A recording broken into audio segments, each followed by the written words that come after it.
There's a mediocre beach break just north of Huntington Beach in Southern California. The sandbars aren't quite as good. It's only usually about half the size of Huntington. But when there's a massive swell and Huntington is too big, Bolsa Chica becomes a viable option. Much more manageable, and it can actually get kind of good. I was 21 years old. I had bought an old beat up shortboard at a garage sale for 25 bucks. It was shaped by Bill Stewart in San Clemente. It was 5'8". It was pointy-ish nose. It was a thruster, glass on fins, of course, super thick, flat deck, boxy rails. And I think it was actually shaped in 1986. It was written on the bottom. And it was probably a decade before I ever got a custom-made surfboard, just riding hand-me-downs and garage sale stuff. This was December of 2002, and I paddled out with my buddy Grant during a winter swell that really transformed this portion of Bolsa Chica into almost like a right-hand sand bottom point break. It was about head high.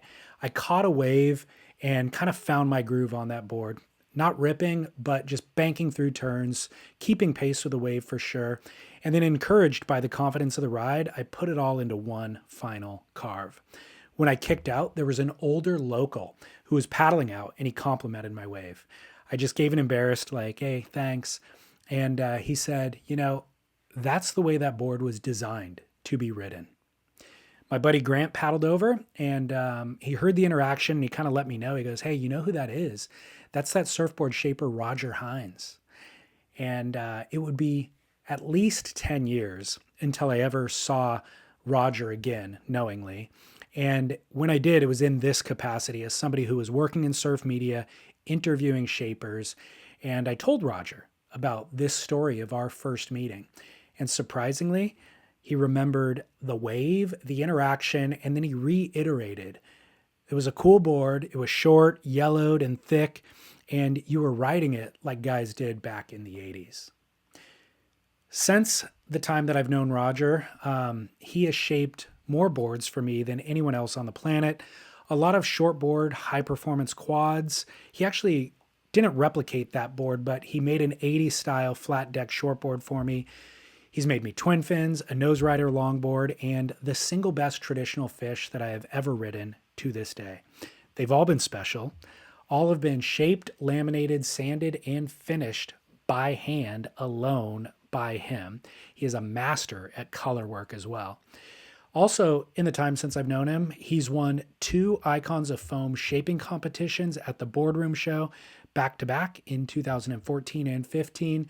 The first one was honoring Ben Ipa. The second one was honoring Rusty Priesendorfer. He's also designed 4 surfboard blank models for US Blanks.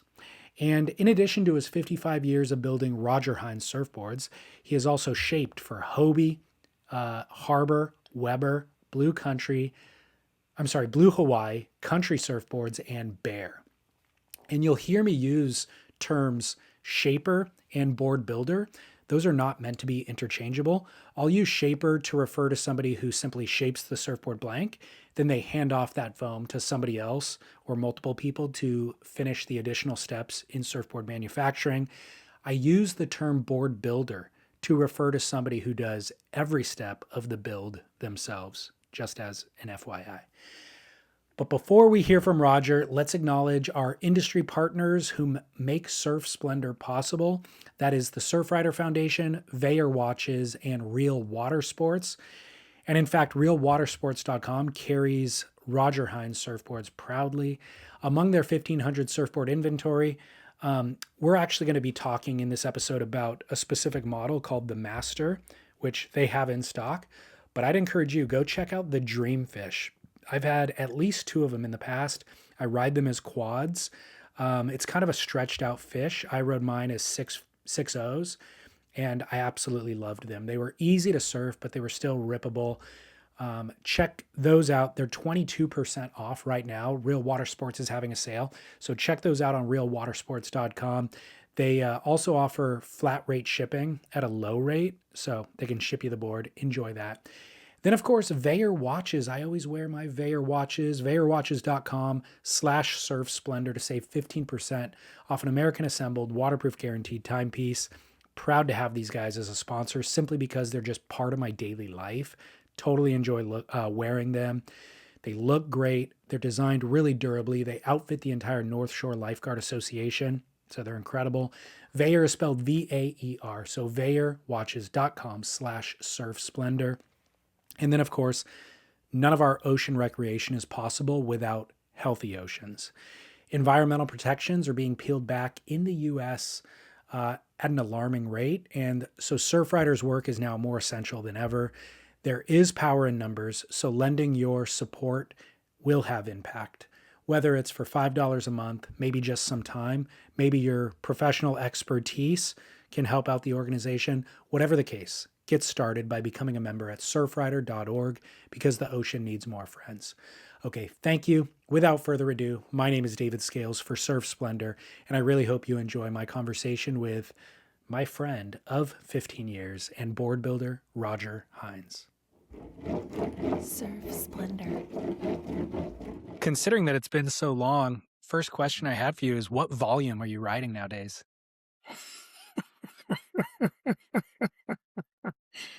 I have no idea what volume is. Never got my head around that one. I'm drinking a 16.9 fluid ounce water. But that's all I got. It's I'm glad. big, I can tell you that, because of Okay. my injuries and my last 3 winters on the North Shore at this age. Let's just say my sand dial of surfing time has run out in Hawaii because you can only take those long swims and those paddles. You got to be in really good physical condition in your 70s to navigate that over there. That water moves like crazy. You can go down to the South Shore, can't you? Well, as it turns out, it's quite crowded everywhere. Yeah. I've suffered some injuries the last 3 years that my surfing, I haven't really spent a lot of time in the water. I'd be running hot and cold. I would surf for 3 months and something would injure and then I'd be out. I've been in the water twice in the last 11 months. I tore my shoulder and had to have surgery. Wow. I had surgery last March. And then, lucky me, I retore it 2 months ago, but not as bad as the original tear. The original tear, it was just, um, this is a tear on one of the, I don't know what they call them. Anyway, I'm not opting for surgery again. That was just horrific. That the surgery and the downtime on the shoulder was just, ugh. So I'm going to rehab, physical therapy, and I'm actually taking, what's this stuff called? BP-157 injections. It's a peptide. Okay. So I was doing those when I first tore my shoulder last winter in Hawaii. It was a small tear, and I started taking the injections, and it was healing. It was actually getting better. And a lot of the guys on the North Shore are using those to keep their muscles because they tear them pretty often. But then I suffered a fall and just blew it completely out. And so at that point, I had to have surgery. I could not move my arm at all. When you said you suffered a fall, you mean a wipeout or a fall Yeah, on I land? was inside the house. I slipped. I had wood floors, slipped on a carpet, bam, straight to the ground, and landed on my elbow. And just you could just feel everything here just go pop. And Holy I could cow. not move my arm at all. So no So shaping? no, I was out for. Well, I had surgery last March, 11 months, 12. Yeah, it's been 11 months. Holy cow. So, and then I was training, you know, trying to get my arm strong again. Then all of a sudden it started to get weak. So I went back to the surgeon. He goes, "Oh, you retore it." So then I just opted out of surgery and said, "No, I'm gonna do this on my own and work around it." Because I tore this one 3 winters ago in Hawaii. Just a slight tear, things just don't Yeah. work the way they used to. Yeah. And so you get tears. And so I feel pretty good now. I'm feeling pretty strong. I want to go back to pre-injury last winter on the North Shore. Mhm. Um, talk about surfing into your 70s on the North Shore. What where was your surfing at that point? Did you feel like you were improving, or like the surfing itself was improving, or was your surf experiencing still deepening into your 70s? Can you and what spots were you surfing? What style of waves? All that stuff. Well, I was staying out in Mokulea, and so I was surfing some isolated spots over there called Fuji's and glass doors, and they're just reefs. You paddle out and go around a reef, and you surf out in front of this reef. So you do a lot of paddling, and if you break a leash, then you do really a lot of swimming. But just surfing into your 70s is I have so many friends around me circling the drain that in their 70s that I'm grateful, man. I can get out there and even surf. Yeah. Was I No, I'm riding a much bigger board and but it's still just surfing to me. I don't care. It doesn't matter what you're riding. As of late, since I've been training this arm again, I'll go out and belly board for Oh, really? on my knees because I just didn't have the physical strength to push up. Yeah. But I think I'm just about there now. My arm's feeling pretty good. So one school of thought is like continuing to surf into older age, and then you get injured because of it. So it could shorten your health or it could shorten your lifespan. The other school of thought is that surfing is beneficial for your health or your lifespan. Which do you think it is? You got to draw a line in the sand when you suffer what I've done in the last 3 years with medical. You have to draw a line in the sand that says, I'm going to continue to fight this fight because I want to surf. I've surfed my whole life. I've surfed for over 60 years. I built a life around surfing, and I don't want to give up until I just absolutely cannot. So I'm constantly trying to train and stay focused at the end prize, and the end prize is being in the ocean and surfing. And it does, obviously the ocean does have healing powers. For me, it does. And just getting out and paddling, being part of it. Besides the boards I'm riding now, you can't duck dive them, and you find yourself just tossing and diving under. But um, no, it's easy at this age and with injuries to just go on out. Yeah. Because I have friends that do it all the time. They say, I can't get to my feet. I Right. can't get my feet under me. Well, we build a little bit thicker board, pull the rails down so when you turn it doesn't push back on you, and you keep finding that next board that'll get you back out there again. They're Well, there. They're just not readily available in shops. no. Trip Speaking of that, sells them at Real Water Sports. Trip uh, sells the boards that I make for that surfer that is having the trouble doing it. I'll let you guide that conversation, but I'll start it by saying I was on the phone with a mutual friend of ours in Rhode Island, Keith, Mhm. and he rides the Master, which is one of Yeah. your models. And he actually brought it down to Peru. He came on that Chicama trip last year with us. Um, it sounds like he got another one since then, but he was raving about it.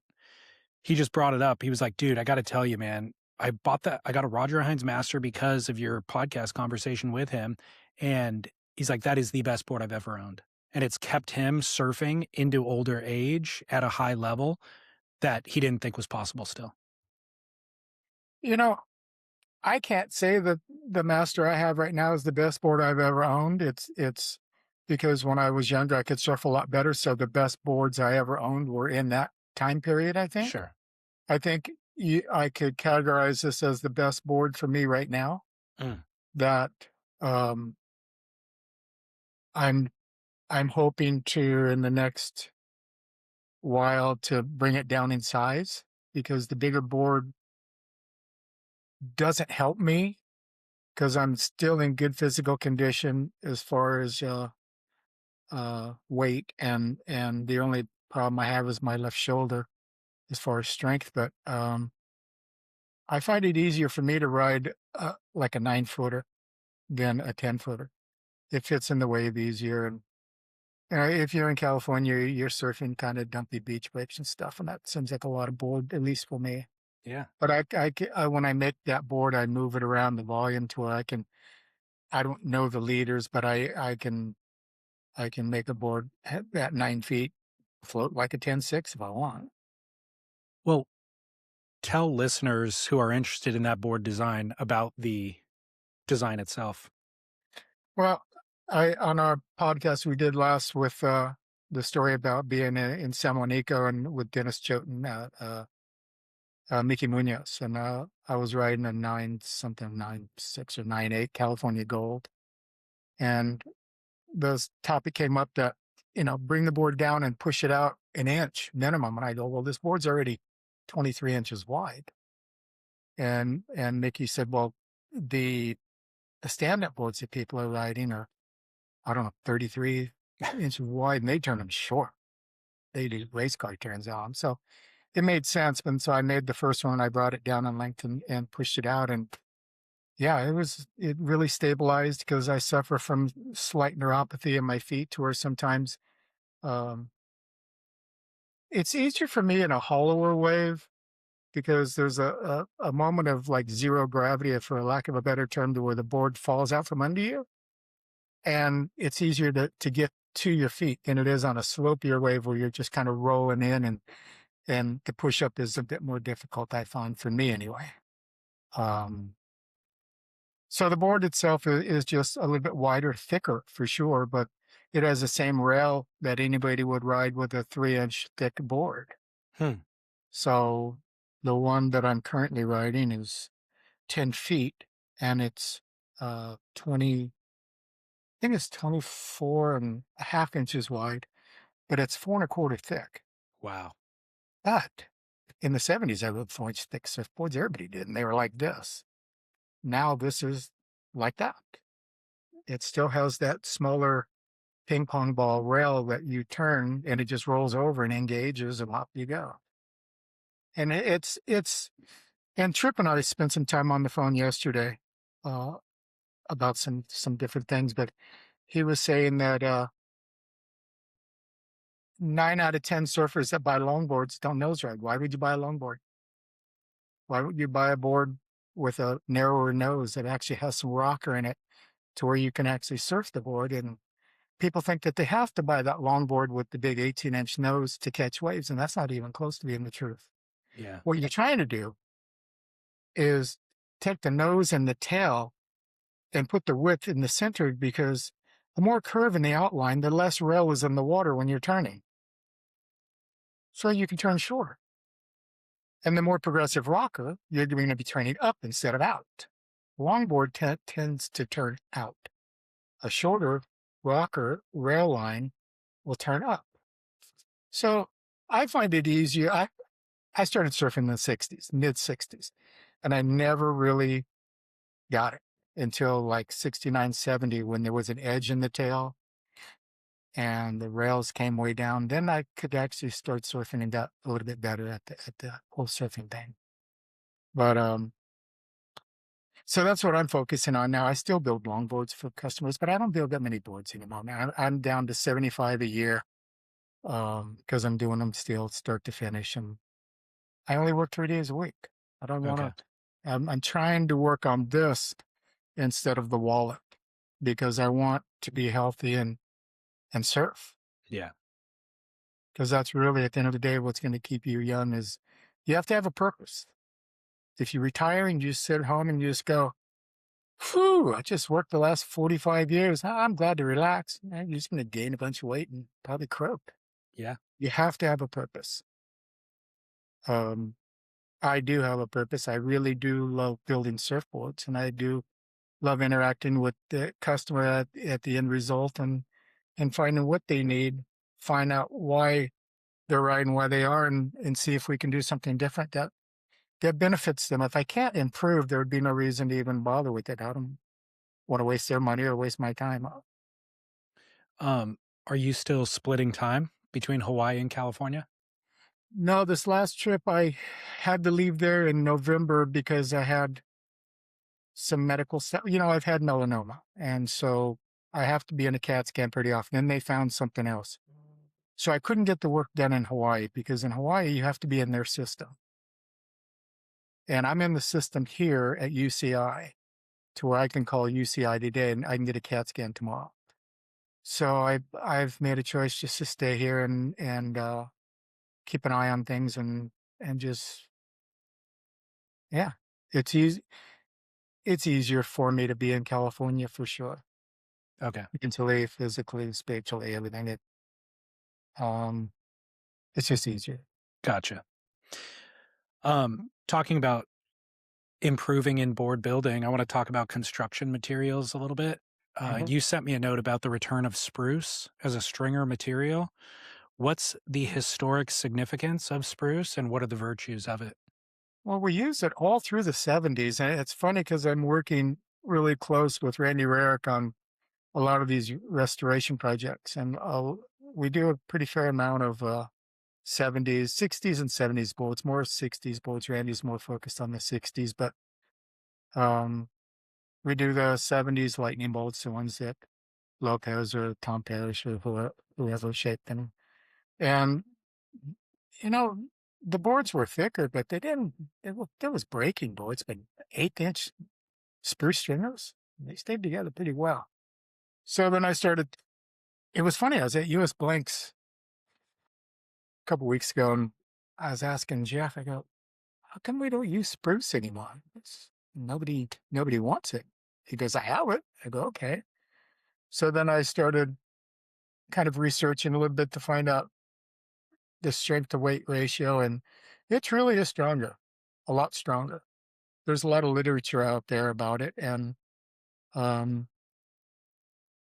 it's probably 2 to 3 times stronger than basswood. Hmm. There's more of a cost to it, but at the end of the day, that my business model has always been a board that's the best constructed it can be instead of the price point. Yeah. So I made the decision to go back completely to use spruce again, and it's a bit harder to shape to do your finish work. It's a hard wood, but it's at the end of the day, I think it's best for the brand. Is it heavier? No, no, Is it lighter? no, no. So It's equivalent a a more clip. dense wood, Okay. but you could you could probably like a lot of my boards, just my standard boards, I use a 5/32 basswood stringer, which is over an eighth. Um, so you would be able to use even a smaller string. You can go back to an 1/8 inch spruce, but that's not the point. I really don't have boards breaking because of the volume, the thickness, that type of thing, and you really don't have boards breaking. But I just think it's a better option. There's a lot of focus on flex and well, this will make the board flex here and this will make the board flex there. But that's blah blah to me because I don't know how many people on the planet that surf even could understand what flex is in a surfboard other than reading it on the internet or somebody telling them. Because I've watched a lot of good surfers in my lifetime, and I don't. Maybe the top 44 can tell the difference, but I don't think Joe Blow consumer can. I learned a lot from Ted Wilson through the years. I listen. You're going to learn more by listening than you are by talking. And he has a lot of knowledge. I believe that he was the guy who came up with S-Glass. And the multiple layer lamination is what I do now. Almost all my boards that are built for customers is I use 2 layers of 4 ounce on the bottom and 3 layers of 4 ounce on the deck. 3 layers of 4 ounces, 60% stronger than 2 layers of 6 ounce. Right. But it's hard as hell to get the resin through it. And 9 out of 10 boards I build have resin color, so you're squeeging like a madman to get that stuff through. But you can do it. You can get there, and you don't have to thin the resin. It's a process. But and on the top 2 layers and 1 layer on the bottom, I'm using warped glass because, and I don't know if the listeners know, but so you have a roll of fiberglass. the roll of fiberglass, when they pull it out over a surfboard, the warp direction of a roll of fiberglass is tip to tail on the surfboard. That's the warp direction. The fill direction is across the roll of fiberglass. That would be going across the board. So warp glass has 5 less strands in the fill direction, and those 5 strands are added in the warp direction. So you have 5 extra strands of fiberglass per inch, tip to tail. So that's a good ratio of strength right there. And Okay. but the problem with warped glass is when you're using resin color, since you do have the staggered weaves, more in the warp and less in the fill, your color will look blotchy. So you want to use at least 1 layer of e-glass. Put your warp down and then put your E over it. And then you'll see the e-glass weave with your color instead of the warp glass, because the warp will look blotchy to you, depending Explain on what colors. Pardon me? explain e-glass. E-glass is equal fiberglass in both directions. Okay. It's a twisted weave, and it's pretty much industry standard. So But you're getting warp glass, you're getting S or warp on the bottom for strength, e-glass for the aesthetic on the top. yeah, Okay. yeah. I mean, in a perfect world, if you're doing clear boards, you'd use all warp. That would Yeah. be the strongest, in my opinion. Gotcha. But I've also considered going back to straight S glass, but I used S glass all through the 2000s when I was working with Bob Wyzek in San Francisco. Yeah. We every board I built for him. I built 400 boards a year for his shop for 20 plus years. We used S glass on every board, and we had a good run there with boards not breaking. It was Ocean Beach. It tends to break some boards. Sure. Um, you also mentioned something about exotic materials. What do you mean? Or exotic fabrics, I think is what you said. I don't Are know how you exotic it is. I think a lot of people are using them. I know that other companies overseas are using it, but where I'm working in Torrance, I work with this young fellow named Marcelo who owns Shred Manufacturing, and he is probably the best epoxy guy I've ever seen for hand lamination. And he does a lot of carbon and a lot of there's another few fabrics that he uses that really light and strong, and pretty impressed with that stuff. I think there is, it doesn't add that much to the cost of the board, but I think in a time, especially right now, I think the surf industry is kind of in a post-COVID hangover or whatever it is. So, I think there's a lot of builders that are 60, 70% down with yeah, sales. And so are you willing to um, do these type of constructions, because it is going to up the price? But I am definitely interested in these type of glass jobs, because my customer base is not worried about dollars when it comes to a board that is very well built. are you talking about carbon specifically or epoxy Both. Everything I together? ride probably for the last 7 years, I've only ridden EPS, epoxy boards, Really? because, and I actually rode them in Hawaii. And again, that's where the multiple laminations come in handy, especially in bigger, bumpier surf. The multiple laminations kind of dampen it to where it's not. Yeah, yeah, Most people, you either hate or love epoxy construction.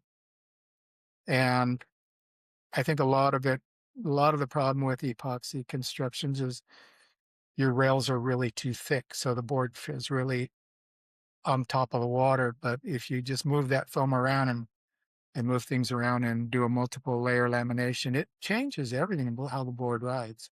I'm not reinventing the wheel with this stuff. This stuff's been around for a long time. Vacuum bagging, and we did vacuum bagging back in the 90s with the Russ K. Makaha guys. They were breaking so many boards at the pipeline.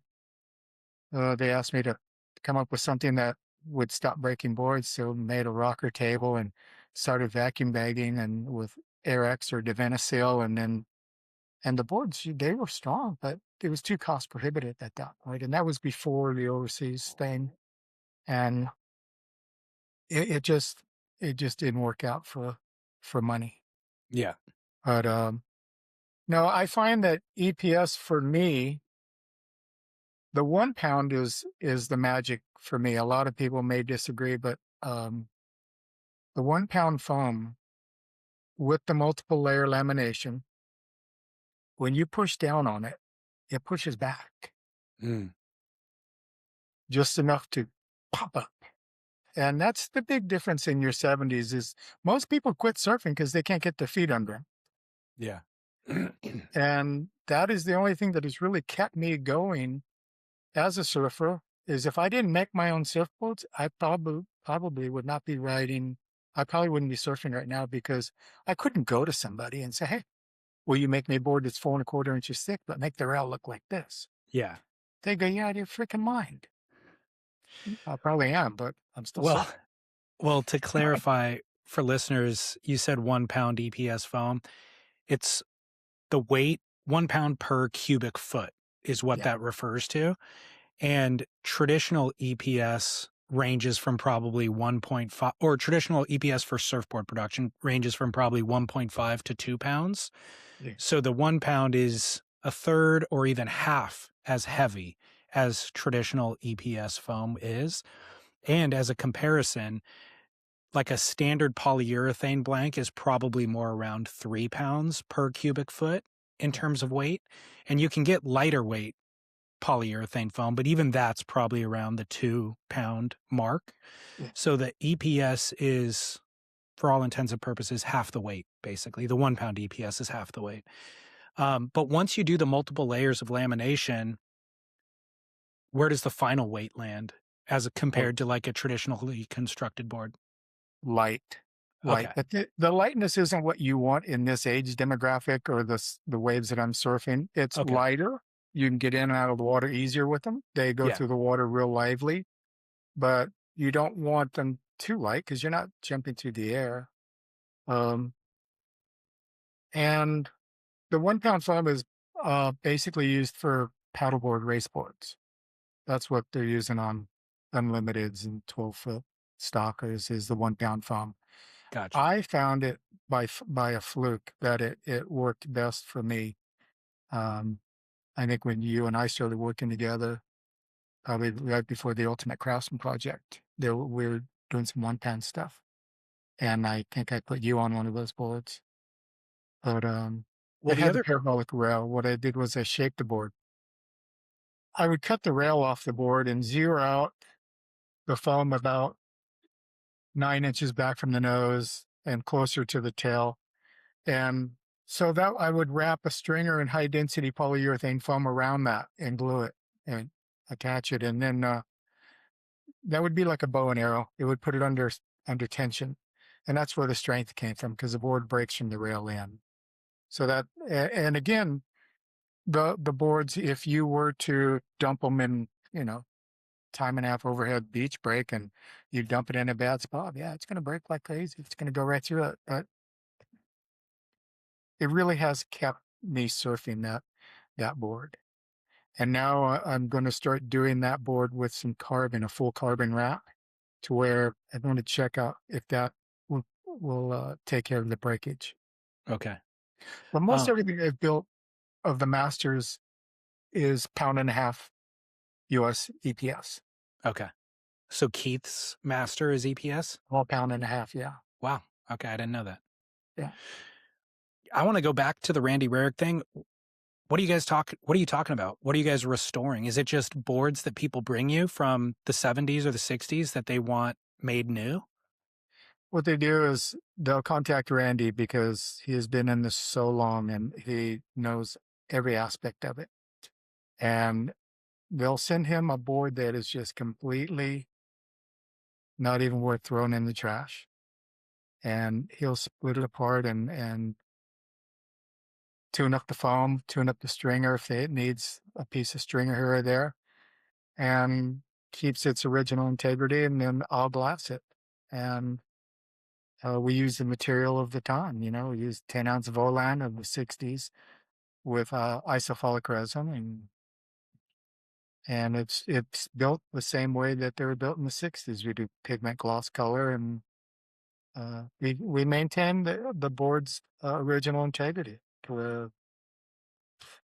It comes back to life. Yeah, I've done a couple of Lopez's the last year or two that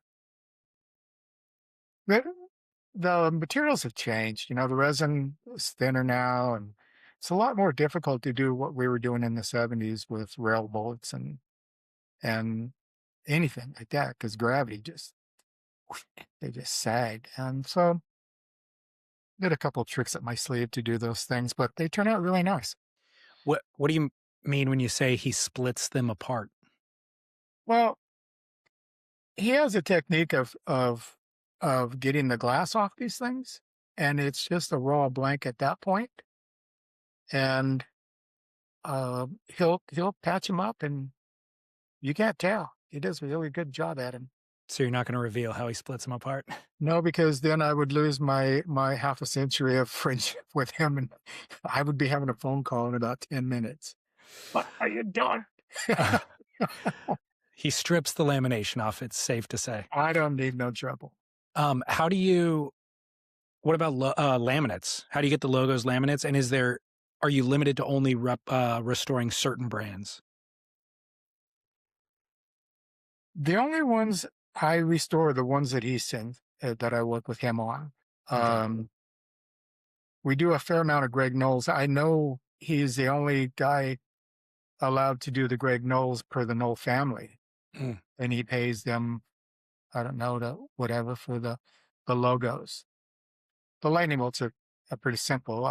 If you look on his current Instagram, him and Jerry were in the room in his shaking room while he was finishing this up, and Jerry signed it and told a little story about the board, and now I'm going to gloss it. So, yeah. Do you think the people who are having those restored are then surfing them? I don't know. I don't know. In I your think some of our surfed, yeah. Yeah, for sure. good, Some was more. I did a field Edwards Honolulu a while back. That just a beautiful board. And I know that the guy was going to surf it. Yeah. good. Glad to hear it. My other question was about the foam integrity itself. You said he tunes up the foam, quote unquote. Yeah. Does the foam integrity get compromised, like for somebody who would be surfing it, let's say? Do you think the foam is dead at that point, let's say? Or does deadness in a surfboard come from the stringer and the lamination? Wow. It's a lot to unpack. The foam in the '60s was really strong, really dense. And I've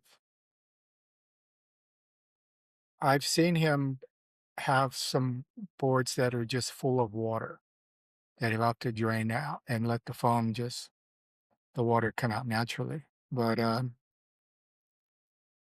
yeah, it's hard for me to get into what his part of it is. I'll tell you whatever you want to know about what I do, but what he does is more proprietary, I would think. He's But been doing it for so long. I'm just wondering if 50-year-old foam is dead. Well, I think surfboards made out of polyurethane foam and polyester resin, their shelf life is pretty short. The materials start to break down. When you have your surfboard in your car and you start smelling that smell that's weird, yeah, well, that's poison. That's called styrene. And that's poison. That's a cancer causing agent. So you don't want to let your board sit in the car and smell that smell. Yeah. So yeah, they start to break down. Boards, Okay. in my opinion, I like the idea of polyurethane foam and epoxy. That's not my shtick. I don't, I do epoxy. I Yeah. do them on my own boards. I do them for customers, but my deal is color work and the cut locks. Yeah. But I think that surfboards made with polyfoam and epoxy glass jobs are are really good. Yeah. Sounds like you're just an advocate for the epoxy specifically. I It's mean, fun. the epoxy is the common denominator that you're using, whether you're using EPS or PU, right? Yeah.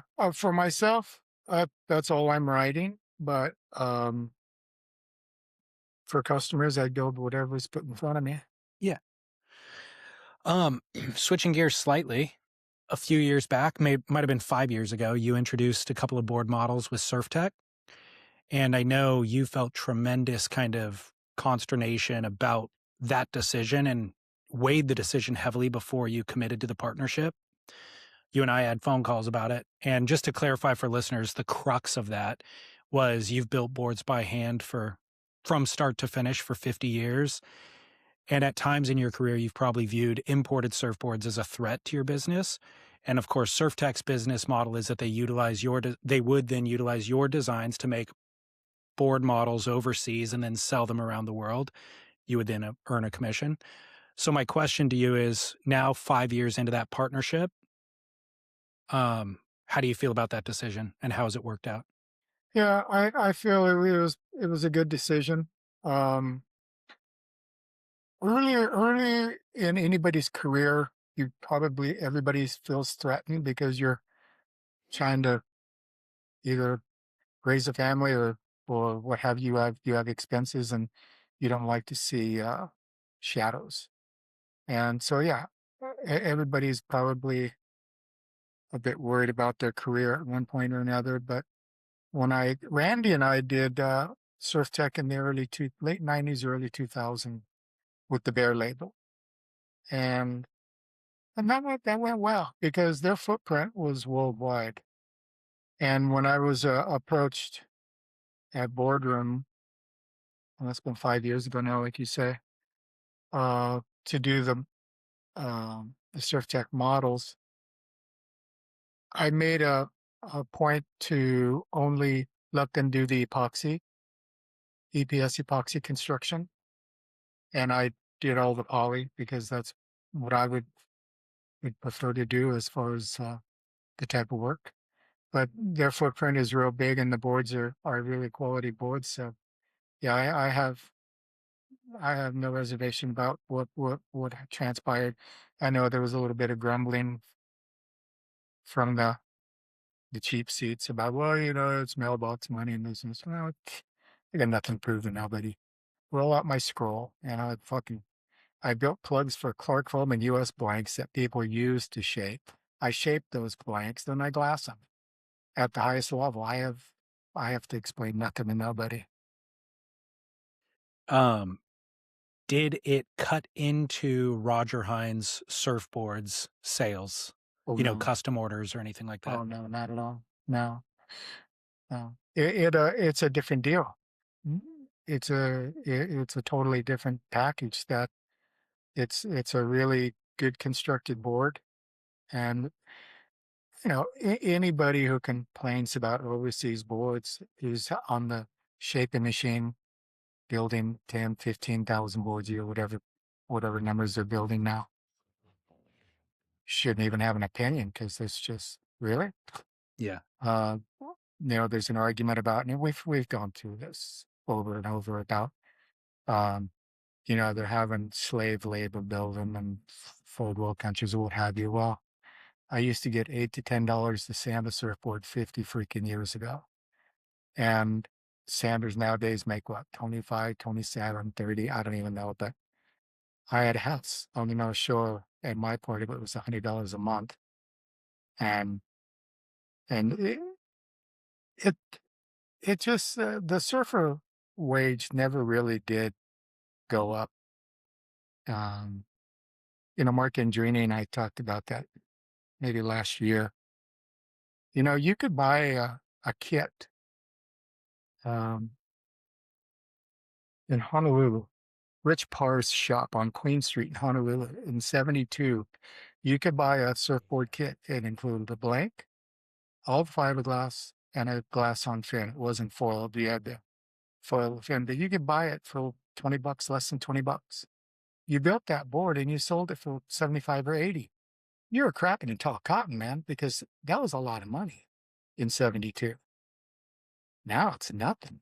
But and him, excuse me, him and I both agreed that Mark's a smart guy. That we made more money building surfboards in the 70s than you do now with the cost of living and Yeah. the cost of everything. I mean, Yeah. look around. It's not cheap. Well, you certainly couldn't afford to buy a house where you've bought a house or live on the North Shore, Yeah. um, living off of the earnings being a surfboard shaper. Well, Today you couldn't.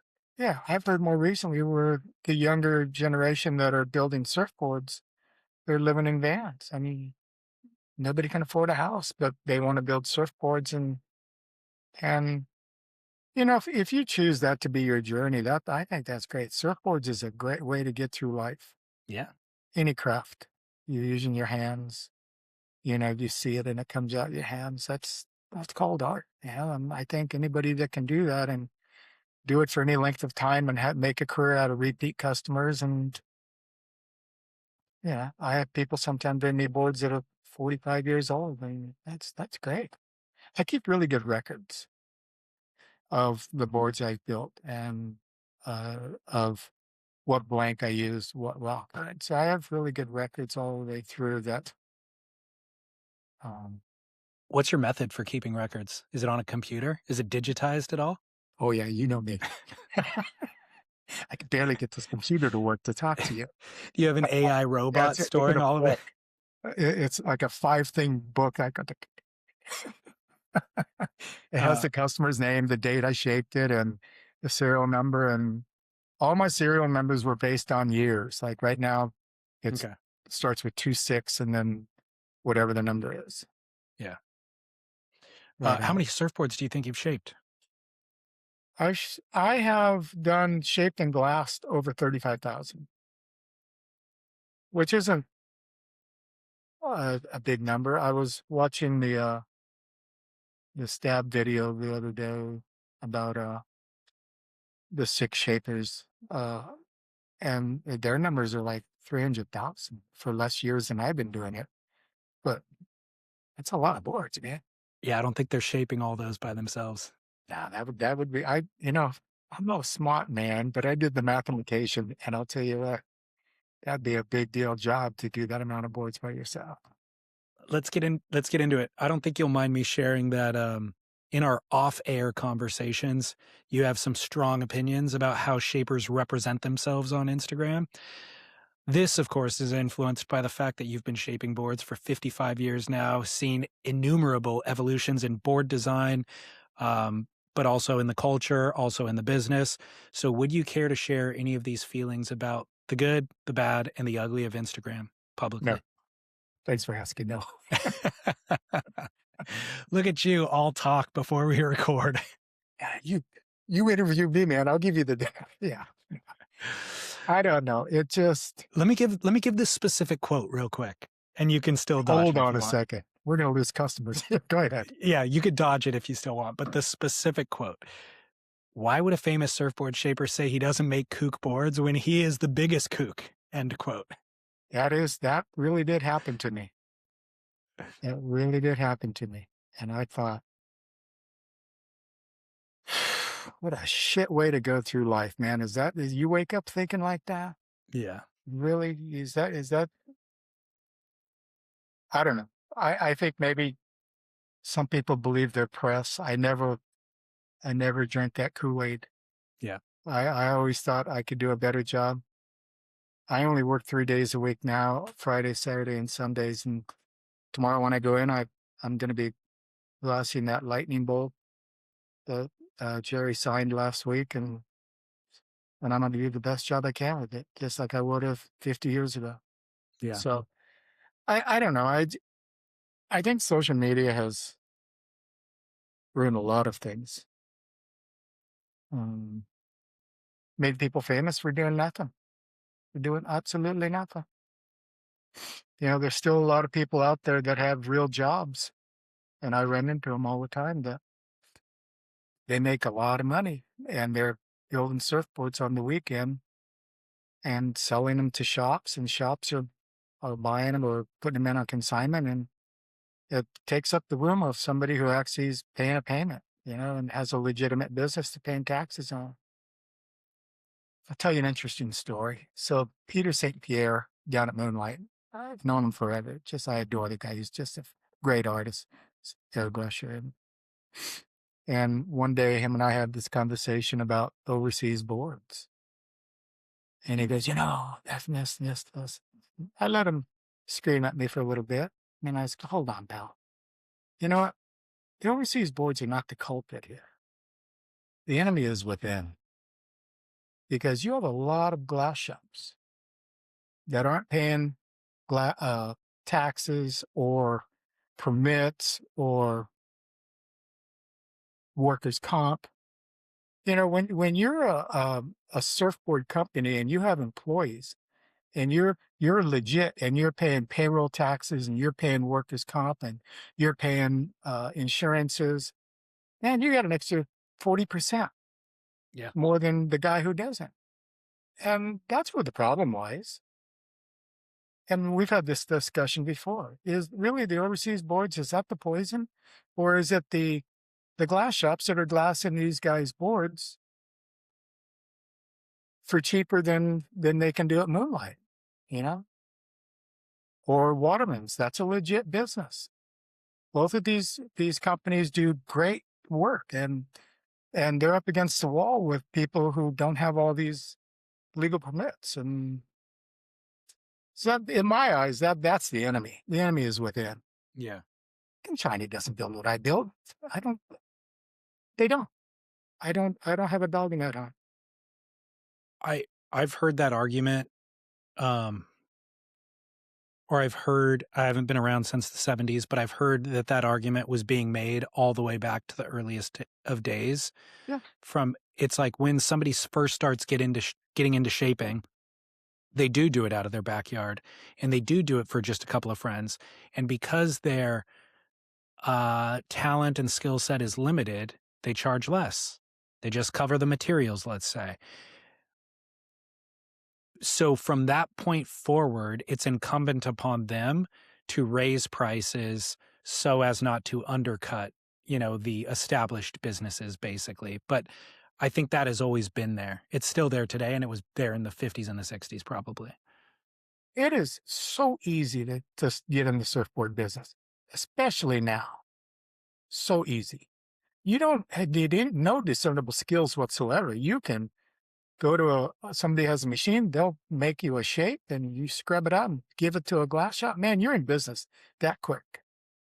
Build 5 of them, take them to the beach, put them on the beach, and your friends have them ride them, have people ride them. You're in business that freaking quick. Yeah. How long you're in business for, I don't know. If the boards work, then you're in business. If they don't, then... Well, you just told them how to make a strong lamination.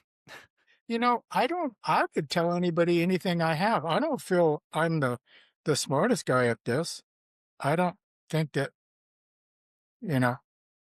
I've always said I'm not the best. It's just that the bar is so low. It really is. It doesn't take much to be really good at this. You just have to want to. Yeah. Randy doesn't keep me around because I make him laugh. He keeps me around because I have attention to detail, and a lot of times some things get past me and I'll get the boot for it, but I'm constantly trying to get exactly what we need done on these boards. And I think the surf industry in the 70s, it was like that. You could go and people would give you hey, this is how you do this and how you do this, and good luck with it, Yeah. And now it's more, hey, get out of here. The other detail about the Instagram shaper that I have a problem with is it's bad for the consumer. Like if there's always been marketing. To me, Instagram is just an extension of marketing, and it's a bigger microphone probably than marketing existed prior. But prior to Instagram, there was people who were just good at marketing a business, but they weren't necessarily a good business. Yeah. That's my concern, is that they do such a good job with their Instagram videos and visuals and all that kind of thing. And then and they also are charging top dollar. And I don't know the retailers that you're talking about, if they can get their boards into a retailer and they're on the retail shelf priced at the same price as your boards are, but Mhm. they've only been shaping for 2 years and the board is going to fall apart in 6 months or whatever. I have sympathy for the consumer at that point who got duped because of the savvy marketing. So how does the consumer do their homework when everything on social media is based around what the best surfers in the world are riding? You know, um, a lot of the information is I see guys yet in my age going and buying short boards and they can't paddle them, they can't ride them. That somebody told them this will work for you, and here's the leaders and blah blah blah. And Yeah. I mean, you have to use a little common sense. If you surf a board and it's not working for you, then you have to change something. Yeah. I don't know. You know, I use Instagram.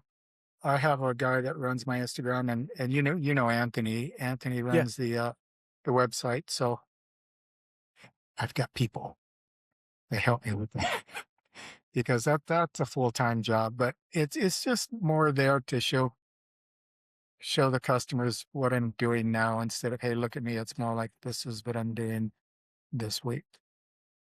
Um, well, since I can't get you to point the finger of blame at anybody, how about point the finger of admiration?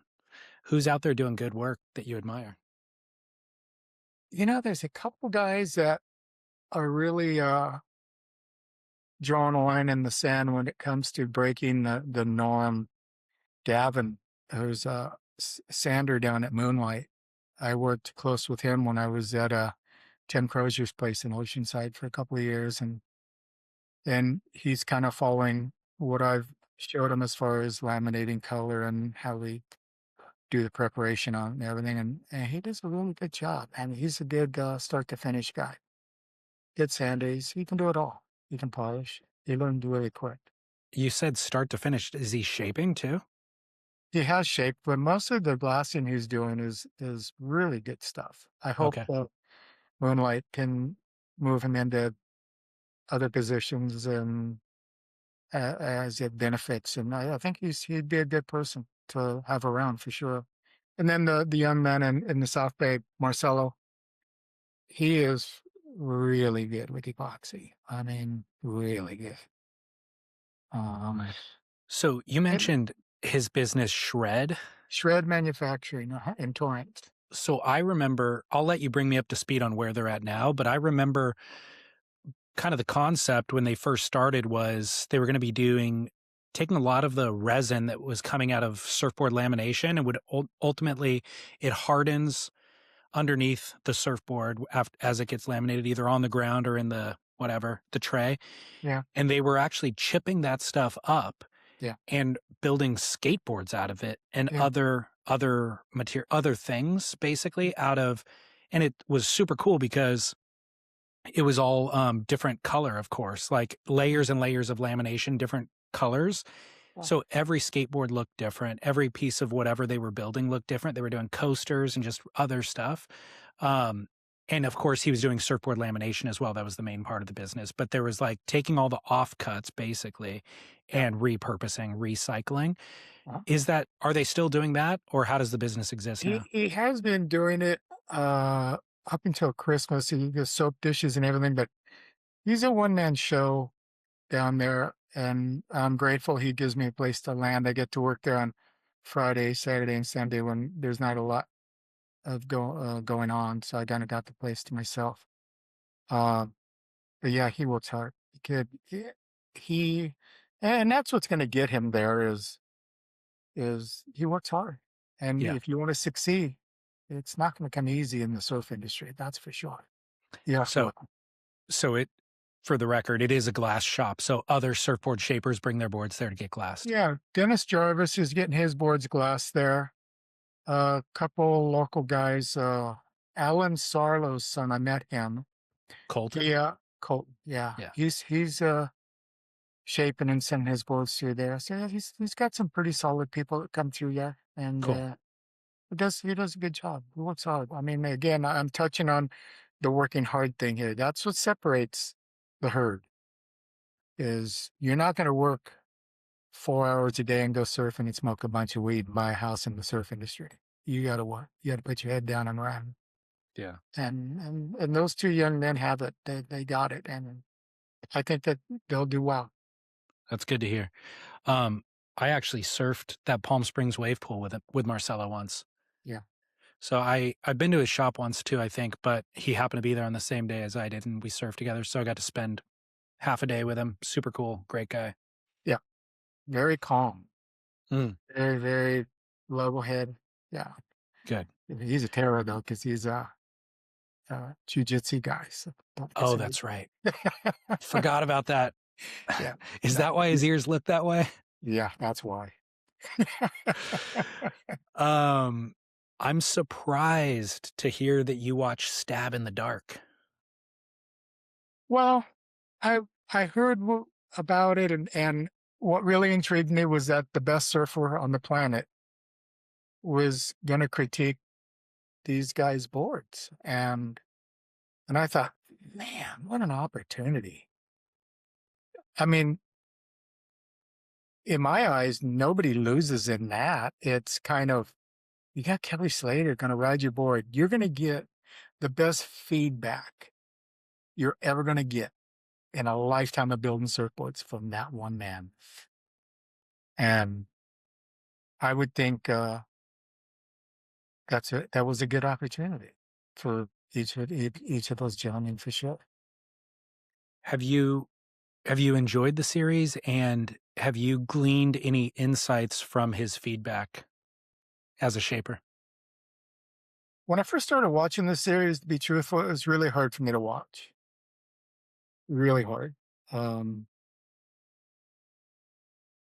just seemed to be a lot of talking about how bad somebody thought this guy's board was compared to this board. And instead of being objective and just being humble and just saying, wow, I'm happy to be around you guys. What an honor.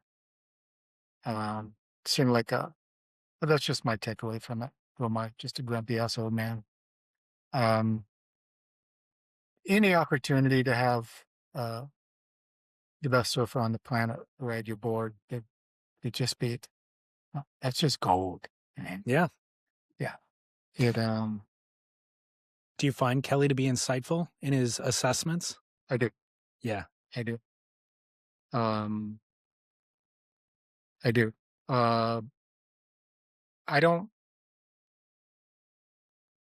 I think he's not only a great surfer, he's a really good businessman, because for him to latch onto Firewire in whatever, I don't know what that looks like, but for him to tie himself to that and bring his friends with him that were at CI, Rob and Shadow and the other guys, I think it's genius, because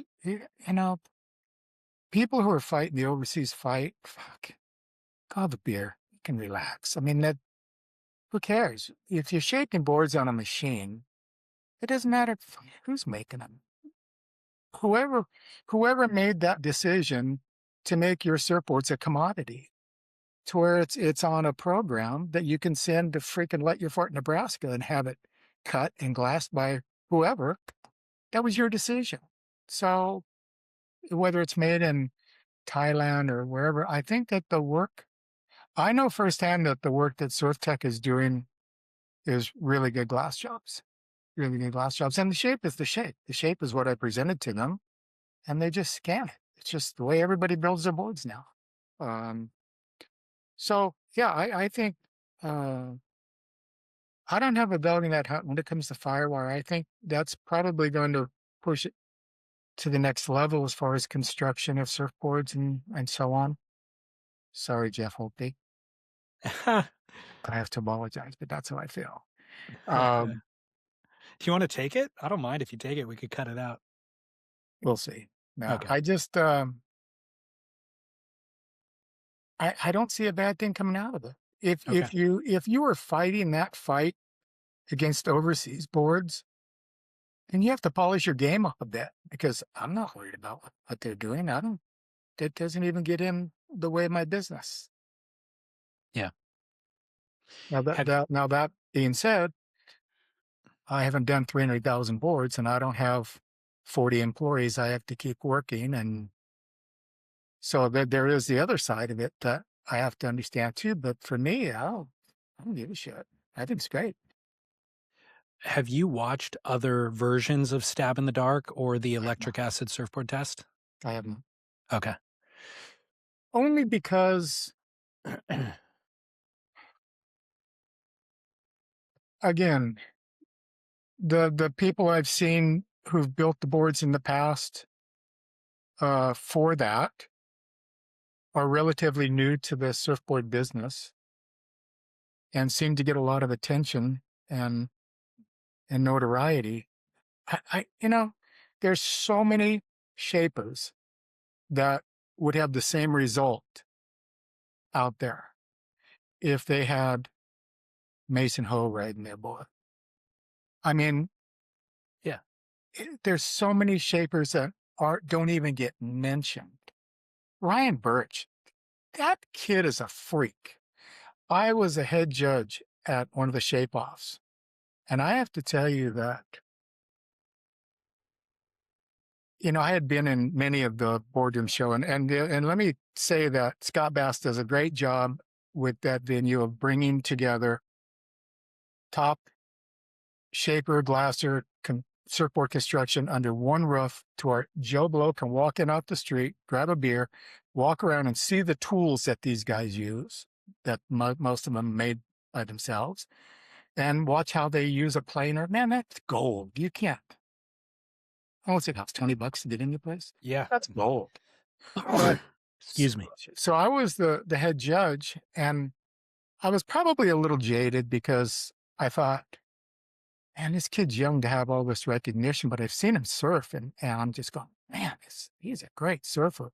But let's see what it looks like, because I've seen some of the younger guys go into the boardroom and shape and just blow up and Yeah. self-destruct. But and that's where you got to check your ego at the door. You got to know, am I going to look stupid inside that glass box? Or is somebody going to respect what I do when I come out of there? And I had never seen anybody use a planer like that kid. And I shouldn't call him a kid, he's a young man, but I'll tell you what, when he walked out of that room, I didn't know if he, at that point, if he had won or lost, because we were still in the judging part of it. And I walked up to him and I just went, man, you just totally blew me away with your shaping skills. And it's just amazing. So and he probably doesn't want to, but you put any of his boards under these guys' feet, yeah, I guess the point I'm trying to make is, because you sell a lot of surfboards and because you have the best team riders to draw from, doesn't make you the best shaper. Absolutely does not. It's a good formula. You're going to get better with their input, but do pro surfers that level, can they tell you? Can they actually give you input on their board? I don't know that, because I don't run in those circles, but I think that there's a lot of shapers that are really good out there, given that opportunity to shape these guys' boards. They have John's boards. They would have the same results. How they don't. Yeah. I mean, in that first episode of Stab in the Dark, the other shapers razz John Pizell about that specific thing. Yeah. They're like, yeah, but you got John. Like, any of us who would have hooked up with John as a kid would have ridden the rocket ship, Yeah. And to Pizell's credit, he learned along the way, and of course developed his craft and was able to meet John Florence where he was as well. But he points the finger right back at all of them. And he's like, yeah, but you had Felipe and you had Mick and you had, we all had a rocket ship to a certain degree. So we're lucky to be in this position to where we linked up with the right surfers. But I think, to your point, Roger, is the third element is then marketing. It's, great surfer, great shaper. And then can we generate enough money and reallocate that money towards marketing to let the whole world know that we're the best, quote Yeah. unquote, you know? It's not a fluke that Matt Biolas and John Pizell and the rest of that group is where they're at. They obviously build really good surfboards, or they wouldn't be where they're at. But again, I think there's a few shapers out there that would have the same results, I would think. Sure. Yeah. Or I mean, I think there's actually a ton of them. Yeah. I mean, we can go down a list and name in each region Yeah. dozens that Yeah. are just like hardworking Joe Blow making killer boards for the local shredders Yeah. who, you know, either have no interest or no skill set for marketing. Well, it takes money to have team riders. When back in the day in the 90s, when I was doing the Blue Hawaiis, you had to build a lot of boards for free for team riders. And, we had a trade-in deal to where, um, they would trade the boards in and you give them new ones and such. But it takes money to Yeah. generate that. And it never was. It, I tried it with the Blue Hawaii guys, Glimanami. Um, there's a name right there. Given the team riders, Glenn could do that right now. Absolutely. I mean, Um, he is still building boards for yes. some of the top level shredders on the Yeah. North Shore, or chargers, I should say. Yeah. Yeah. I ran into him in Wahiwa last winter at Fiberglass Hawaii.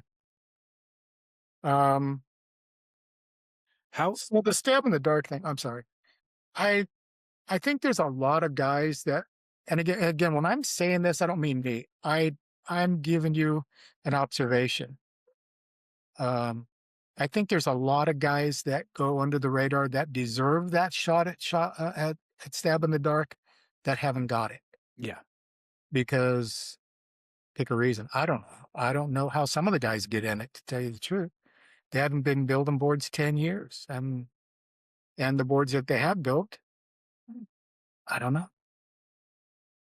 Um, did you want to I'm just kind of curious if you have any stories that you could regale me with about your time shaping in Hawaii in recent years. Um, has what has changed since you were there in the 70s? What has remained the same? Now, the last 3 winters over there were, like I'd mentioned, I had some health issues and it was just kind of like one thing after another. But um, now the 70s was absolutely ground zero for the skill set for me because, in my opinion, the best of the best was there. The best glassers were out there, and they were all good. The best shapers were there. They were all great. The best surfers were there, and most of them shaped their own boards and glassed most of their boards too. So no, no, the last 3 years was kind of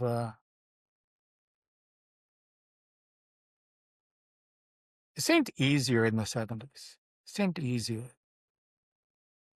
Maybe it was just the age. I was 20 instead of in the 70s. Maybe Well, it's just that you could build surfboards in a chicken coop yeah.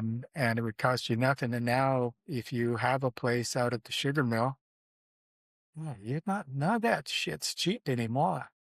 I mean, you're paying for some footage out there that you got to produce. Yeah. And I don't want to produce. Yeah.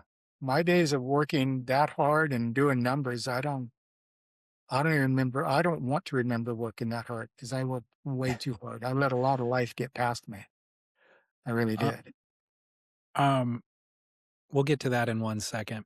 But you also mentioned that you watch old surf movies while you're stretching in the morning. And Yes. and that a lot of those guys in the 70s were riding terrible surfboards, but they were surfing better than most people today. Yeah. Can you say more That's about the that? truth. Yeah, that's the truth. So I stumbled on this surf network while I was in Hawaii last 3 winters and I have this regiment now that I spend about an hour every morning minimum of stretching and trying to get my arm to work and so on. And the surf movies is kind of calm. I'm not a big exercise guy. Yeah. So it kind of takes my mind off of action I'm having to do. And it takes me back to a great place, man, because I landed there in 1971, and there's some really good movies from that era that, um, the Golden Breed Express and Session, has Jackie Baxter and a lot of the guys, uh, early, 1971, when boards first started making a difference to where you could surf those type of waves. And it's just such a good vibe to watch those movies again. I don't particularly care for um, the movies from the 80s, 90s, or the current ones. That's just not me. I like watching something that's easy on my eyes to watch. There's nothing better than watching the surfers from the early 70s learn how to surf those waves with those boards for the first time. No, yeah, and another one is Island Magic. Yeah, Surf Network. It's good. And they have all the Duke contests from the first Duke that Jeff Hackman won. Yeah. I think it goes all the way to I've seen them all the way to 1970. And it's a wide world of sports footage, Yeah. but it's really good. Well, It's easy on the eyes to watch. for listeners, it's an add-on Amazon Prime, right? I think so. Yeah. Yeah, so if you have Amazon Prime, you can subscribe to different channels. Like you can get Showtime or HBO through Amazon Prime. One of them is the Surf Network, and Ira Opper is the guy's name. Yeah. And he's set out to get the license for every surf film ever made, basically, I think is his goal. And he hasn't done it yet, but he's got a lot. And so anything from like Dane Reynolds' Chapter 1 film from the early mid 2000s all the way back to what you're talking about, stuff that you thought was lost to time. But I'm curious to hear you say more about why they surf better. Like for the layperson who pulls up to the beach and they see an NSSA kid do a 360 air, or they see Jackie Baxter doing whatever, going straight, basically. How is it Yeah. in your mind? They're not surfing better than today's surfers. They're surfing better than the young people trying to ride single fins the way we rode them in the 70s. Five Summit Stories is on there too.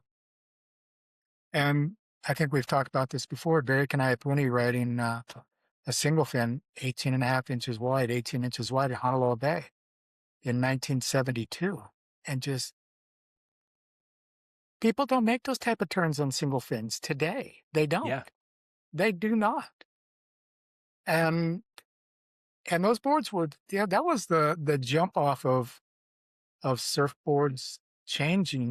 They had S deck, S bottom, because they thought that would give you more drive out of the turn. And the boards after that got much better. 73, 74, 75, they got much better. But in the early 70s, there's nobody surfing like Barry who's riding that single fin, or any of those guys for that matter. Yeah. Just I because agree. you take a cardboard template off of a 1970s board and draw it on a modern day blank, you don't know bottom flow, you don't know foil, you don't know anything. You're just building something that looks like what we built in the 70s, and it's going to work quite different. Quite different. Well, I will co-sign your thought that those guys were surfing better. And I'll try to articulate it because I have watched some old footage recently that really made me feel strongly resolute about what you're saying. Because of the fundamentals that era of surfer was coming off of, like riding longboards, riding single fins, the fundamentals were you got to be in the right position on a wave, and you have to really have strength. You have to have like leg strength, and you lean into it, and it's a lot. There's no wiggles. There's no wiggle room. It's just committing to a energy that is coming in these powerful waves and like drawing the line out, basically. And if you make an adjustment, you commit to that adjustment and you start turning the opposite way. And so there's a lot of power in the transition from the ocean through the board, through the surfer, and doing the turn. And the contrast of that now is surfboards have allowed kids to get from point A to point B real quickly Yeah. and to even go up and down along the way, but they're not learning the fundamentals and drawing the power. So you can easily watch a kid do a flicky turn or a 180 air or something like that and think, oh, they accomplished the goal, but they're not actually harnessing any of the energy or the power. So when I interviewed Joey Cabell a while ago, and one of the kind of pivotal design moments in his career was this board that he called the White Rhino. Mhm. And it was the cut down, and he had worked on it with Brewer, and he ends up in Kauai at Honolulu testing it out. And so I found footage, and he's pushing that board to its limits. And you could see this guy is so talented, and he could go anywhere on that wave he wanted, except the design is really holding him back. Mhm. The bigger boards were holding him back, and then the White Rhino got him closer to where he wanted to go. But still, you could see the White Rhino was holding him back too. You know, you're like, the level of skill he has and knowledge from those basic fundamentals would go light years forward if he just had a board, if he had a modern surfboard, basically, that allowed him. But the kids nowadays, and I grew up not learning those fundamentals because I was riding chippy surfboards, you know? That's the board that they have some footage in Island Magic of him riding that board at Honolulu on about a 10-foot day. And I believe that board to have been really thick, like 4.5, if not thicker. And that's the one he won the Duke on in 1969. Paul Stroh was winning that Duke contest till the very end. And Joey cut this way from way back and on that board. Yeah. At Makaha, or was that at No, it Sunset? was at Sunset Beach. It was Sunset, during the okay. Duke local contest. Yeah. Okay. I'm going to go watch that. You should. It's Yeah, good. It's good footage. I will. Yeah. So regarding the stretching that we were just talking about in an earlier point that you made that I said we'd come back to, is there anything that you wish you would have stopped doing earlier in life, or anything that you wish you would have started doing earlier in your life in regard to health and wellness to kind of maintain your surfing life into your 70s? Yeah, stretching. I didn't start stretching until I was probably 60 years old, and I only did it in the morning before I went surfing. And now it's a regiment that I put at least an hour in every day of stretching, and that's probably why my tears occurred. Is you have to keep everything moving. Um, uh, I'm not very patient with that type of stuff, to where yoga probably would have been a great idea too, Yeah. and maybe not a bad idea now. Um, Pilates, anything that keeps your body moving, because once your legs go, that's it. If you get to a point to where your legs are gone, then you're probably not coming back from it. Yeah. I mean, this is a battle for me every day to get this arm back without surgery, and even if I just get it back 70% to where I can paddle and surf and do things I want to do, then that's really the end goal. I don't need 100% at this age. I haven't had 100% anything uh, in a lot of years, but I do feel uh, I'm better off than a lot of people at this age, only because I have the time to work on it. A lot of people don't have the time to work on themselves. Yeah. All right. Stretching. Stretching, gotta stretch, paddle, Okay. swim. There wasn't a lot of stretching going on through my whole surfing, which I really regret that. Okay. I'll implement it. Gotta stretch. Um, uh, what's the best surfing you've ever witnessed? Considering that you were there in the 70s in Hawaii or anytime since then, does anything jump out to you?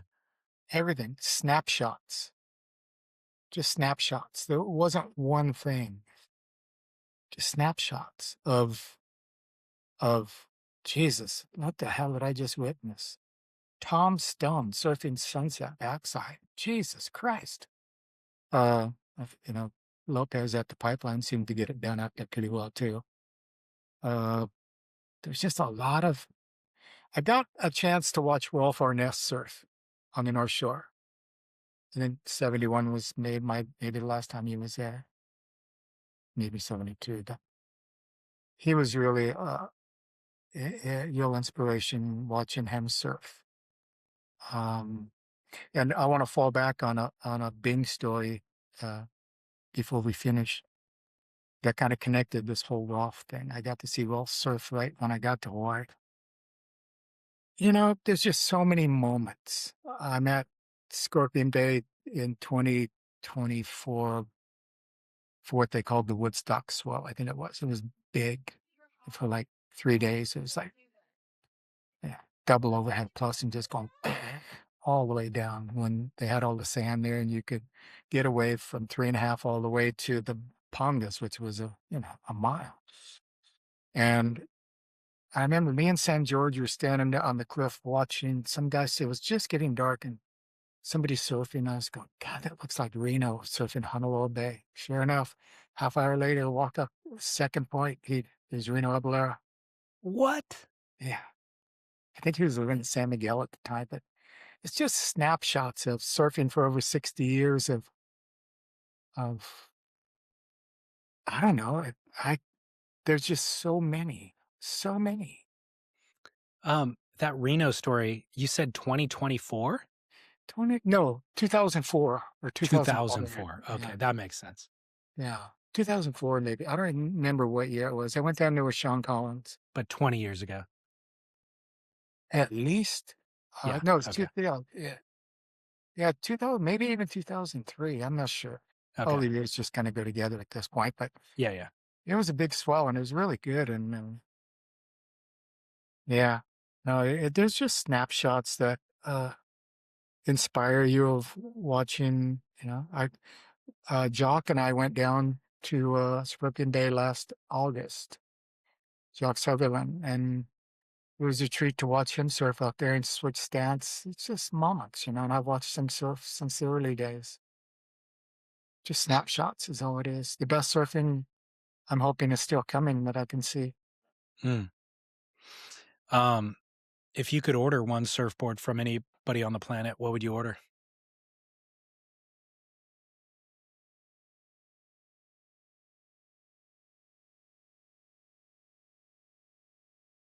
I think I'd rather answer the question of what board in my head is one that I thought changed a lot of things. And it was probably the first Coral Cruiser, the one without the lightning bolt that Jerry rode in the Express session, and just a full pintail that if you watch the movie, the Yin and Yang, he kind of describes how he came up with it as far as he's looking for a board to surf the pipeline and different than he's surfing it. And it's real narrow tail. I think it was like a 9.5 inch pintail.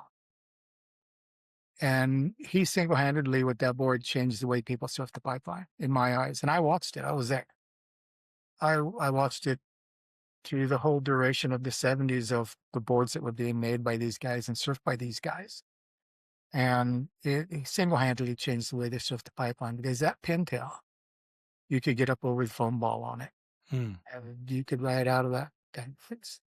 And it just went through the water, different from everybody. Watch the business session. He rides that board in the movie, and you watch how people are struggling on these boards from 1971. They're dropping in and coming around the corner, and the board's just kind of hitching and they're surfing really great, just style and everything. And then watch how he rides that board. It's just changed everything in my eyes. That's the board. So it allowed him to ride basically higher up on the wave. I don't know firsthand. He didn't tell me that, but Army, him and I are great friends, and he told me that was what he got out of that style of pintail board was it allowed him to get up over the foam ball and stay to where he'd just come right out of it. To me, that's the way I interpreted it, is that pulling up high and riding on the part of the wave that's completely vertical, basically. There's Mhm. a certain grip that's happening and allowing you to stay on that edge Mhm. and shoot through the tube at a higher level than they were before, where the board would slide out traditionally in that spot. Well, it's funny. Arnie had a board that probably 72. I think he told me he bought it out of a lightning bolt shop. It was a used Wayne Santos, and it had belly in the nose, more like a displacement hull, for lack of a better term. And he said that that board allowed him to just stay on that up high and make it out. And Yeah. yeah. What's the Bing story? So I have been making some boards, not many, and they were really bad. 69, 70, really bad.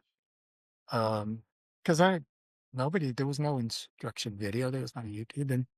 And so a friend of mine, I was getting ready to leave for Hawaii. I left for Hawaii in November of 71, and I wanted to build a board to go there with. But I was thinking, well, I don't want to kill myself in Hawaii on a piece of crap board. So a friend of mine was good friends with Mike Eaton.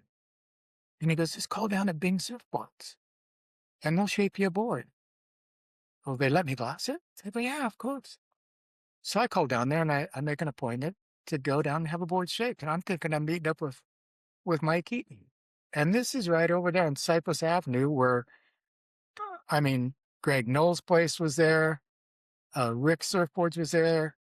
Grant Reynolds had his glass shop. Dewey Wood, all the Pollard Valley. It was all right there on Cypress in Hermosa Beach. And I walk in and there's Mr. Copeland. And just for the record, I call him Mr. Copeland to this day.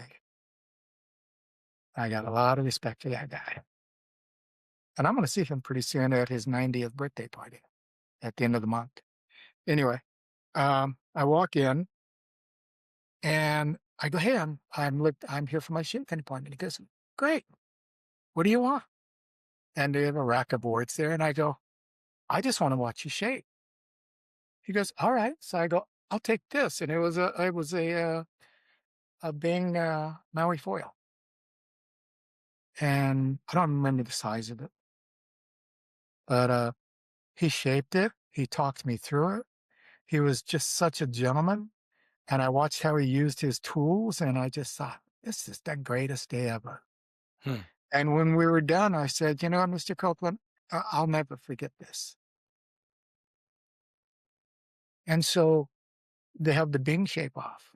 And I lose terribly in that. I lost my way shaping the board, and another gentleman just we had one. And but when I came out of the booth, I was all full of foam and everything. And I have a picture of me and Mr. Copeland. He's sitting there looking at the board, and he's looking at me and he's going, you know, that's a great job you did. And I thought, well, it came full circle. And now that's my Bing stone. Do you think he remembered you from all those years back? I don't know. I don't know, but he sure treats me very well when I see him, and he's a real joy to be around for sure. I mean, have you told him that story? I have. Oh, Well, okay, that's how I good. got into Bing Shape Off Okay. because of I told Matt, I go, Matt, I got to be in this thing because this happened, and Scott Bass goes, no, man, you've been in too many of these things, you're out. Anyway, I finagled my way in it, and then I just lost. So, oh well. That's all right. Yeah. It's the Still a good experience. story. It's not about the winning or the losing. It's the being amongst all that greatness. My buddy Wayno was in it. I mean, there's a lot of good shapers. The guy who blew me away was a guy from Australia, shaped with one hand. I know, Thomas. I watched him shape and I go, here's the winner right here. Are you kidding me? He's just going, wow, wow, wow. I'd never seen that either. And look, I know his boards are very revered and highly regarded, Should be. but I don't know how much that turned out like a replica of what he was trying to replicate. You know what? It was the effort. It was a great show. Sometimes great show. it's not the whole movie. It's the dancing in the foreground, you know? I don't know. He did a really good job. Well, I saw that too. And was blown away by it. And then later I saw him with a beer drinking afterwards. Yeah. But in the years since, I combined those two memories. So I see him planing with one hand, drinking a beer with the other hand. Right? That's the way it should And be that's how done. I'd like that story to go down in history. I was just blown away. Yeah. Yeah, He was great. absolutely. Fun guy to be in. Kind of final question is, it's usually what's the last surfboard that you rode? And you can answer that if you want. But I'm also curious, as you look to the inevitable, which is old age, having a hard time getting to your feet. You said sometimes you're bodyboarding, sometimes you're just riding on your knees. Why not design something for that express purpose? Could you design a knee board, a bodyboard, and have you thought about that? Sure, but I'm not there yet because I got that line in the sand of I'm surfing. Okay. I'm surfing. And I'm almost there. I could probably surf right now. My arm feels good. I'm just waiting for a day that isn't crashing and to Okay. get back out there. But I feel good. And yeah, I won't. I won't be out of the water no matter at any one way or another. I'll be out there for sure. Good. Yeah. Glad I to think hear it, man. everybody should have that purpose of just don't let it go, no matter what. No matter what happens, it heals. Being in the ocean heals a lot of different things. 100% agree. It's therapy. Yeah. So I'm hoping to go on your trip this next time to Chicama. I saw it come up and I thought, oh, it's got some open spots. Start working towards it, man. And Keith, I think, is coming back for a second year. And then also I had the thought, Wade Largent, you know Wade, Yeah. the sander down in San Diego? Yeah. He didn't come on our trip, but he happened to be down there at the same time. And he, in fact, was knee riding most of his waves. Yeah. He was riding like a 10 or 11-foot skip glider. Yeah. And for the same reasons that you said, he's like, I still want to be in the water. I still want to surf all the time. I just have a hard time getting on my feet. And he would get to his knees and just make section after section for a mile. Absolutely. So, yeah. No, so yeah. I lost him at the Scorpion Bay. There's a gentleman down there, I forget his name, but he does the same thing. He'll take off deep at third point and he'll ride it on his belly and or knees and just straight across. And at the end of the day, surfing. I don't know that it's any different as long as you're in there and you know how to judge the wave. A lot of ways to skin a cat, Roger. Yes, sir. Yes, sir. Well, hey, man, thanks for laughing at my joke about what volume you ride. You killed me, David. You killed me. Hey, let's not stay away so long this time. Next time, I'll make every effort to go to Chicama with you. Okay, sounds good. Yeah, and I'll see you before then for sure. All right, pal. Good seeing All right, you. buddy. Thanks. Surf Splendor.